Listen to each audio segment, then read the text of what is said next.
Et si on t'apprenait un truc que tu ne savais pas? Ce riz n'était autrefois réservé qu'à un seul homme.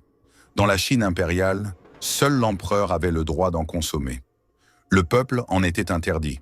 C'est pour cela qu'on l'appelait le riz interdit. Il était considéré comme un aliment de longévité et de puissance. Sa couleur noire n'est pas un hasard.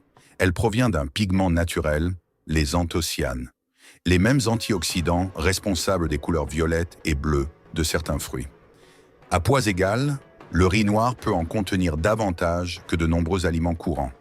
Le riz noir se cultive dans des rizières inondées. Il a besoin d'eau en permanence pendant une grande partie de sa croissance. Il pousse sous climat chaud, humide et ensoleillé, entre 20 et 35 degrés. Les jeunes plants sont d'abord cultivés en pépinière, puis repiqués à la main dans les rizières. Sa tige peut survivre immergée pendant des mois, là où peu de plantes résistent. Plus robuste que le riz blanc, il tolère mieux certaines variations climatiques.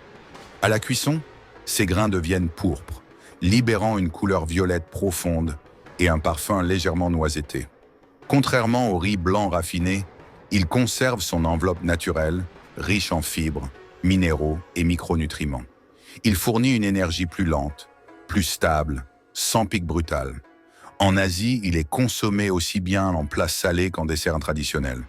Mais le riz noir ne nourrit pas uniquement le corps. En cosmétique végétale, ces extraits sont utilisés pour protéger la peau, lutter contre l'oxydation et préserver l'éclat cutané. Longtemps interdit, aujourd'hui redécouvert, le riz noir reste l'un des grains les plus précieux du monde végétal. C'est toute la particularité du riz noir. La nature cache toujours plus de valeur qu'on ne le pense. Une nouvelle particularité arrive très bientôt. Abonne-toi.